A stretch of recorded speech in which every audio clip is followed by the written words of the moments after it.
గ్రామీణ జీవనం ఆర్థికంగా బలోపేతం కావాలంటే వారికి వ్యవసాయంతో పాటుగా తక్కువ ఖర్చుతో అధిక లాభాలు వచ్చే వ్యవసాయ అనుబంధ వృత్తుల్లో రాణించాల్సిన అవసరం ఉంది. అట్లాగే గ్రామీణ రైతుల సంఘటిత శక్తి కూడా తోడవుతూ ఉంటే గ్రామీణ వ్యవస్థతో పాటు దేశ ప్రగతి కూడా బలోపేతం అవుతుంది. రైతుల సంఘటితంగా వ్యవసాయ విధానాలపై దృష్టి పెడితే మనం కోరుకున్న విధంగా ఆర్థిక ప్రగతి సాధించవచ్చు.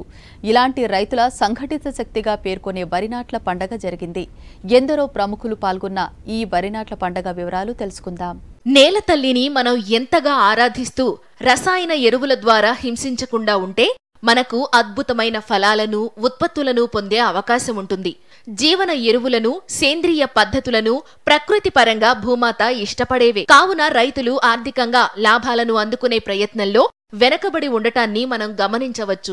దేశవాళీ విత్తనాల స్థానంలో హైబ్రిడ్ విత్తనాలు వచ్చాయి.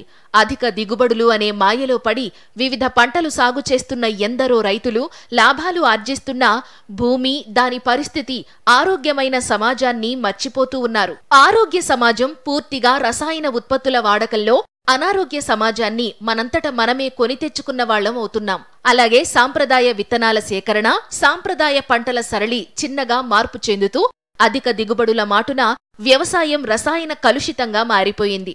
ఇటువంటి పరిస్థితిని మార్చుకుంటూ గుంటూరు జిల్లా కొల్లిపర మండలం అత్తోట గ్రామ రైతులు వినూత్నంగా వరినాట్ల పండుగను నిర్వహించారు.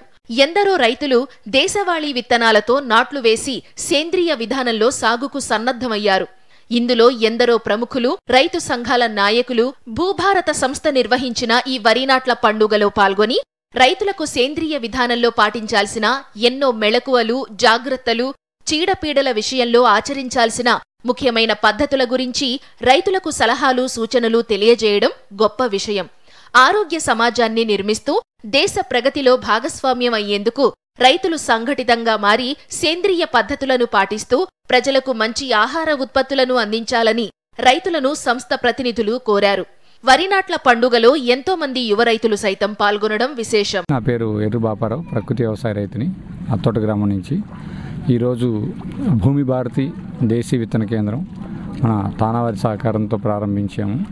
ఇక్కడ భూమి భారతి దేశీ విత్తన కేంద్రంలో సుమారుగా 365 రకాల దేశీ వరి విత్తనాలు లభించడంతో పాటు ఈ సంవత్సరం దేశీ వరినాట్ల పండుగని కొత్తగా కార్యక్రమం చేస్తున్నాం. దీని యొక్క ముఖ్య ఉద్దేశం ఏంటంటే, ఈ వరినాట్ల పండుగలో మన పిల్లలకి వ్యవసాయం అంటే తెలియట్లేదు.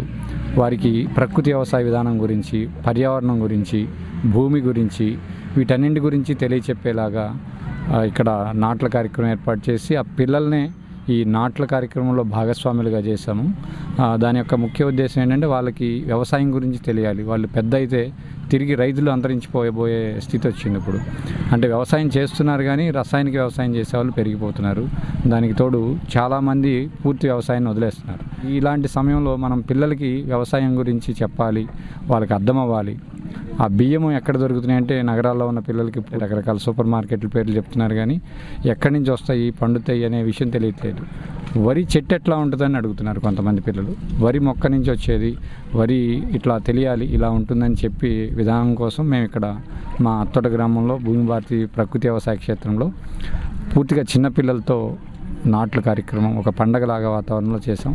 ఇది మన యొక్క మొదటి కార్యక్రమం పిల్లలతో.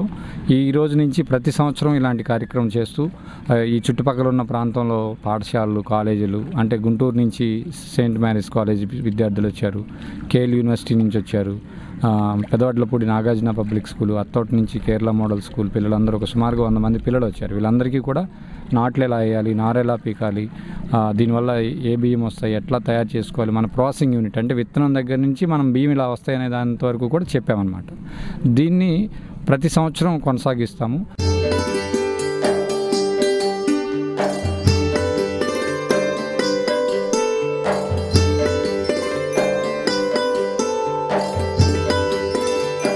పేరు అమర్ అక్బర్.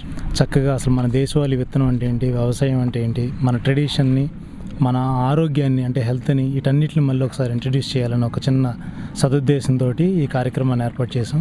సో ఇక్కడ పిల్లలకు ముఖ్యంగా తెలియాల్సింది ఏంటంటే, భవిష్యత్ తరాలకి వ్యవసాయం అంటే చాలా కష్టమైన పని, అది అందరూ చేసేది కాదు.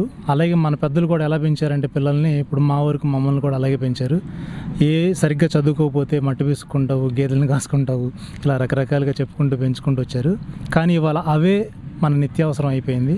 ఆ మట్టి పిసకడము, పేడ పిసకడము, గేదెల్ని కాసుకోవడం. ఎందుకంటే పాలు కావాలి, తినడానికి తిండి కావాలి, తాగడానికి నీళ్లు కావాలి. సో ఇవన్నీ కూడా ప్రకృతి నుంచి దొరికే అత్యవసరమైనవి, నిత్యావసరమైన పదార్థాలు. సో వాటి నుంచి ఆ కనెక్షన్ అనేది కట్ అయిపోయింది ఇవాళ ఈ సమాజంలో. ఇప్పుడున్న చదువులు ఉన్నటువంటి పద్ధతుల్లో చూస్తే సో దాన్ని మళ్ళీ తిరిగి కనెక్ట్ చేయాలి. బ్యాక్ టు నేచర్ అనే ఒక చిన్న కాన్సెప్ట్ని మేము ఎంచుకొని బాపన్న నేను ఇక్కడ ఈ కార్యక్రమాన్ని నిర్వహించాము.